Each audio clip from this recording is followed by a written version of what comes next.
At one time, the Archbishop of New York was a very powerful and sometimes intimidating man by the name of Cardinal Spellman. One day he was presiding over a special ceremony at the cathedral to bestow an award upon the Grand Knight of the Knights of Columbus. This award was a medallion which had the image of Pope John the 23rd on it. The Grand Knight was so intimidated to be in the presence of this formidable cardinal that during the middle of the ceremony he dropped the coin, which rolled loudly over the marble floor before coming to a halt. No one dared breathe. The poor man looked up at the cardinal, trembling, and the cardinal said, "Heads!" Every medallion, every coin, has the image of someone stamped on it, generally the image of a ruler. As a child, I spent many hours collecting coins, and I still have a few cherished pieces. One of my favorites is an ancient coin with the head of Alexander the Great on it. Alexander was a very powerful person, and many coins were minted with his image. Whose image is stamped on you? Whose image do you bear? The great Sufi mystics have a saying that we have no altars. We are all the altars of God. We have no images of God. Each of us is an image of God. One of their great Sufi poets, the 15th century Persian known as Jami, says, "What is a human being? A reflection of the eternal light. What is the world? A wave on the everlasting sea. How can the reflection be broken off from the light? And how can the wave be separated from the sea? Know then that the reflection and the wave are the very light and sea." How beautiful to know that we are the images of God. In sacred scripture, we read that we were made in the image and likeness of God.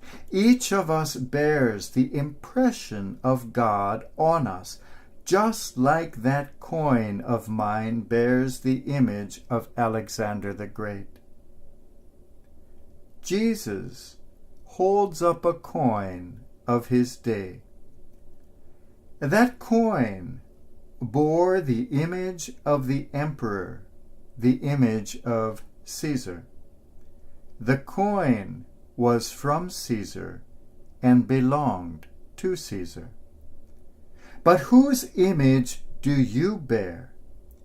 In the Talmud, the teachings of the ancient Jewish rabbis, we find a very beautiful insight which says, "Earthly kings stamp their image on their coins, but all of those coins are exactly alike.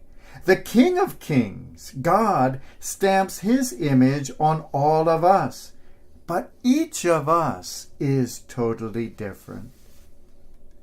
What a beautiful reflection. Each of us bears the image of God, but each of us in a very different way.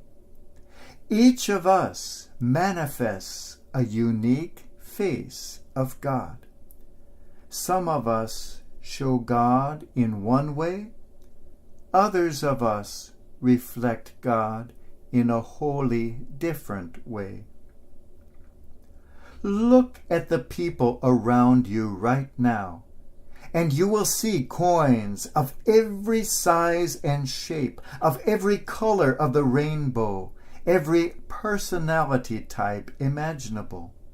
Yet each of us has the face of God, each in our unique way. Perhaps you have a personality that reflects the wisdom of God with your intellectual curiosity and profound understanding. Perhaps, on the other hand, you are more of the artistic type, and you reflect the creative power of God. Or are you rather the loving and kind and compassionate type, mirroring the infinite love God has for all of us? Are you the nurturing, caring, motherly type, whether you are male or female? And do you reflect God's protective care toward all his creatures? Do you perhaps have a lively sense of humor and reflect that inimitable divine sense of humor God showed in creating you and me? Do you have a light, whimsical spirit reflecting the wind, the breath that is God? Are you perhaps a mystic, contemplating and penetrating the great mysteries of the heavens and mirroring the lofty spirit that is God? Each of us is an image of God, but each of us in our own way.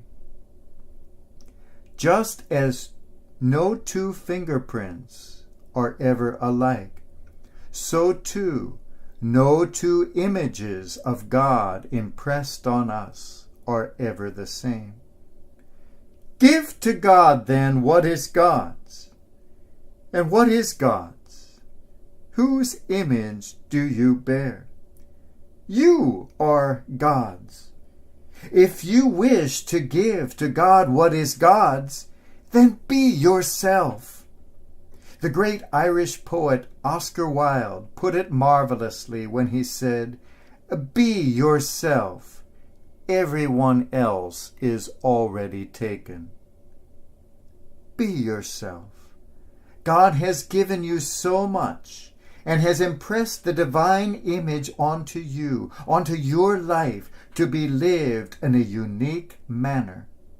Do you wish to give to God what is God's? Then be yourself in the most perfect way you can. Reflect God in the way that you were meant to reflect God. Do not despise other people for being different from you, for reflecting God in a different manner, but rather celebrate the great infinitude of God, that God is able to impress the divine image in such diverse ways on all of us. Be all you can. Be yourself. And in that way, give to God what is truly God's.